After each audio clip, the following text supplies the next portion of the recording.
안녕하십니까. 광진 코스에듀 자양고 담당 강사 전성식이라고 합니다.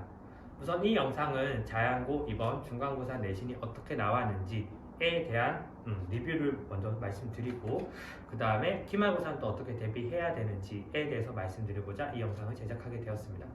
우선은 자양고 내신에 대해서 설명 먼저 해드리겠습니다. 우선 이번 내신 총평을 말씀드리면 난이도는 상중이었습니다. 어려웠죠. 되게 어려웠습니다. 자, 우선 난이도를 결정짓는 요소가 뭐가 있냐 하면, 우선 학생들이 얼마나 대비할 시간이 충분하냐, 혹은 문제 자체는 얼마나 쉽냐, 혹은 공부할 거리가 많이 있었냐, 요 세 가지로 이제 볼 수 있는데, 자, 우선 자양고는 위 세 가지가 다 해당 사항이 없습니다. 그렇기 때문에 어렵습니다. 우선 자양고 내신의 특징은 학기 초에 시험 범위를 공표해주는 다른 학교와 달리 그때그때 실시간으로 매주 추가되는 형식입니다. 학생들 입장에서는 그때그때 나오는 자료를 가지고 미리미리 공부할 수 있는 게 아니라 그때그때 나오는 자료를 가지고 그때그때 공부를 해야 되기 때문에 약간 시간이 촉박함을 느끼고 반복할 시간이 되게 적습니다. 자, 그리고 그런 것들이 이제 기존에 많이 출제됐던 지문이다라고 하면 조금 거기에 대한 문제도 좀 많이 남아있고 기출 문제도 좀 많고 대비할 수 있는 거리가 많은데, 자연고 같은 경우는 우선은 최신 소설이라든지 아니면 최신 신문 기사 아니면 사회문학 관련된 글들이 나오기 때문에 학생들 입장에서는 이걸 아무리 뒤져봐도 관련된 문제가 없고 출제된 학교도 없고 약간 난감한 상황입니다. 자, 그런 게 한두 개가 아니란 말이죠. 그리고 교과서 지문이 거의 나오지 않습니다. 이번에도 딱 시 두 개가 나왔습니다. 우선은 시 두 개였죠. 시 두 개가 나왔고, 그 다음에 문법 영역이 이제 나온 건데, 문법 영역은 다른 학교에 비해서는 우선은 난이도는 되게 낮게 나오는 편입니다. 그래서 대비하기는 쉽긴 한데 문제 개수가 그렇게 많지는 않습니다. 자, 그러면 난이도는 상중이었다. 자, 그럼 어떤 문제들이 나왔는지 한번 살펴보도록 하겠습니다. 자, 우선은 교과서에서는 총 27문제가 나왔습니다.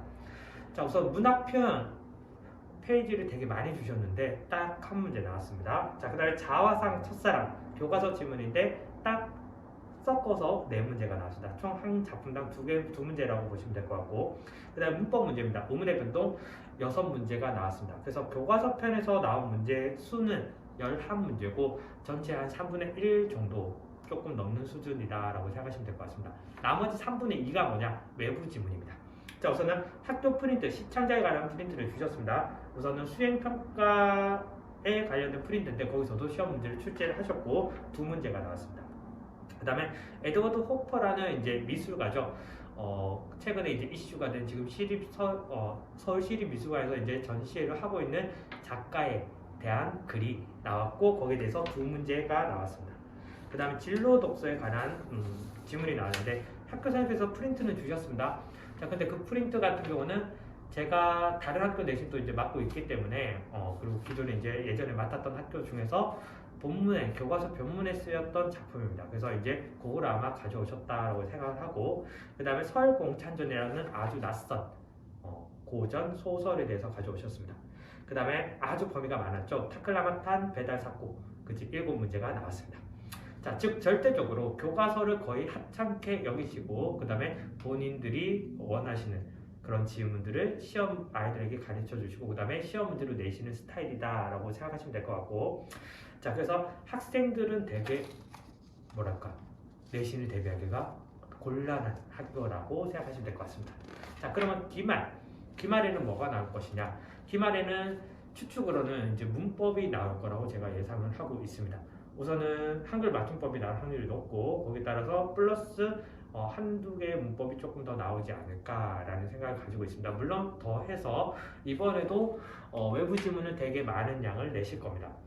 문제의 비중은 문법은 이번에 조금 더 늘어나지 않을까 싶고 외부 지문은 솔직히 어떤 게 나올지 모르겠습니다.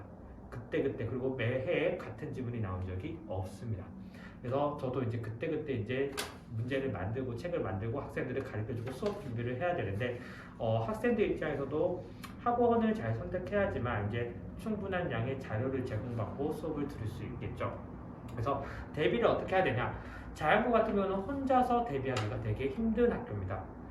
우선은 학원을 권해드리고 싶고 굳이 저희 학원이 아니더라도 인근에 있는 학원을 꼭 혼자서 하지 말고 학원을 활용해서 이제 자료를 받아보면서 학생들 입장에서 자료를 구하기 되게 힘들거든요. 그래서 자료를 받아보면서 그리고 각각의 이제 강사의 능력별로 이제 그 자료에 대해서 이걸 어떻게 내실 것 같다라고 예측을 하시겠죠. 이제 거기에 대해서 아이들이 연습을 충분히 시킬 수 있는 그런 학원을 찾아서 등록하시기를 권장드리고, 이번엔 그나마 문법이 들어가기 때문에 조금은 예상되는 범위가 좀 넓기 때문에 대비하는데 조금 도움이 되지 않을까 싶습니다. 우선 작년 같은 경우는 자연고가 약간 독특한 해였습니다. 선생님들이 좀 많이 바뀌셨습니다. 그리고 기존의 기출 성향과는 전혀 다른 성향으로서 문제를 내셨기 때문에 올해도 되게 걱정을 했는데, 올해 같은 경우는 원래대로 약간 돌아오신 스타일이고, 그렇지만 그 원래대로가 다른 학교에 비해서는, 그리고 학생들이 느끼기에는 절대 만만한 시험 스타일은 아니다라는 걸 인지해 주셨으면 좋겠습니다. 자, 우선은 혹시나 더 궁금한 사항이라든지 실제로 이제 조금 더 이제 대화를 나누고 싶다, 아니면 저희 학원에서는 어떻게 진행되는지 알고 싶다라고 하시면, 자, 영상 밑에 있는 전화번호를 알려주시면 충분하게 상담 드리도록 하겠습니다. 이상 전선식이었습니다.